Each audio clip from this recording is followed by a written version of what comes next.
আইন বুলি কৈছে পক্সো আইননো কি আৰু এইটো কেনেকৈ মানে কাৰ্যকৰী হ'ব কি অপৰাধ এইটোৰ বিষয়ে মই এইটো ডিটেইলছ মই ভিডিঅ'ৰ জৰিয়তে আপোনালোকক জনাই দিম আৰু আপোনালোকে গম পাব যে এই পক্সো আইনটো কেনেধৰণৰ POCSU protection of children from sexual offences ইয়াৰ দ্বাৰা শিশুসকলক নিৰ্যাতনৰ পৰা ৰক্ষা কৰাৰ ব্যৱস্থা কৰা হৈছে।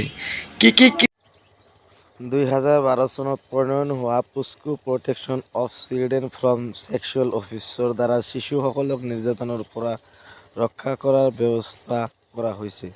কি ক্ৰিয়াকলাপক শিশু নিৰ্যাতন হিচাপে ধৰিব পৰা যায় তলত অলপ উল্লেখ কৰিলোঁ।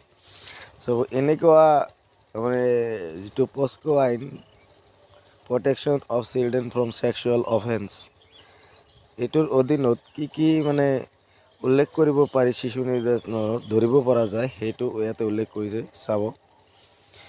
1 নম্বৰত লিখিছে ইচ্ছাকৃতভাৱে শিশুৰ যৌনাংগ বুকু আৰু তপিনা স্পৰ্শ কৰিলে।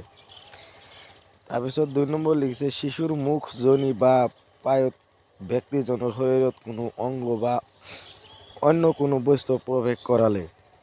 3 নম্বৰত দিছে শিশুক ব্যক্তিজনৰ কোনো অংগ চুবলৈ জোৰ কৰিলে, শিশুৰ আগত নিজকে নগ্ন কৰিলে বা যৌনগন্ধি কাৰ্যকলাপ কৰিলে, শিশুক যৌনগন্ধি কথা বা কাহিনী শুনালে, শিশুৰ নিতান্তই গোপনীয় মুহূৰ্তত মনে মনে দৰ্শন কৰিলে বা তেনে মুহূৰ্তত ফটো ল'লে, শিশুক যৌনগন্ধি ফটো বা ভিডিঅ' দেখুৱালে, শিশুৰ যৌনকৰ্মী হিচাপে ব্যৱহাৰ কৰিলে বা শিশুক পৰ্ণগ্ৰাফি ব্যৱহাৰ কৰিলে। তো এনেকুৱা কাৰ্যত যদি আপুনি শিশুটোক জোৰকৈ যদি শিশুৰ যৌনাংগ স্পৰ্শ কৰিছে আৰু শিশুৰ মুখমণ্ডল পায়ত ভৰিজনৰ কোনো অংগত কোনো প্ৰৱেশ কৰালে আৰু কোনো পৰ্ণগ্ৰাফি ভিডিঅ' যদি আপুনি দেখায় তেনে ক্ষেত্ৰত আপুনি নিজেই দোষী হ'ব পাৰে। শিশুৰ ক্ষেত্ৰত এইবিলাক কৰিব নালাগে। তো শিশুক যদি এনেকুৱা যদি আপুনি কৰিছে তেনে ক্ষেত্ৰত আপোনাৰ কি হ'ব, পস্কো আইনৰ দ্বাৰা আপুনি দণ্ডিত হ'ব বা আইন দ্বাৰা এইটো আপোনাৰ ক্ষেত্ৰত প্ৰযোজ্য হ'ব। যিটো পস্কো আইন বুলি কৈছে, যিটো POCSU মানে protection of children from sexual offence. তাৰপিছত চাব গোটেইখিনি পঢ়ি শুনালোঁ, আপোনালোকে শুনিব পাৰিব, মই লিংকটো দি থ'ম।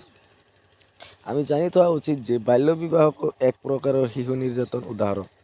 আপুনি যদি বাল্য বিবাহ কৰে শিশু নিৰ্যাতন কৰা বুলি একটা উদাহৰণ দিছে ইয়াতে।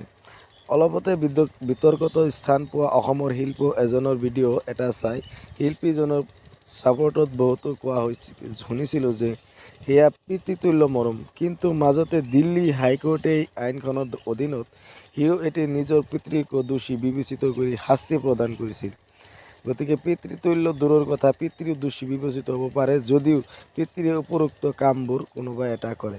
এইবিলাক যি 8টা কাম আছে, এই যে 8টা কাম যদি দিছে, এই 8টাৰ কাম যদি এটাও যদি নিজৰ পিতৃও কৰে তথাপি মানে ইয়াতে ৰেহাই নাই। তো পস্কো আইনৰ দ্বাৰা কি হ'ব, দণ্ডিত হ'ব বুলি কৈছে।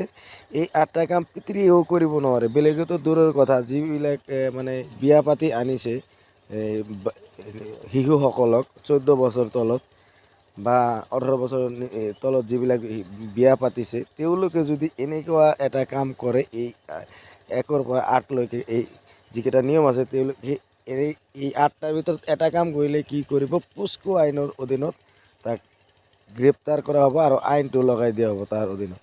তো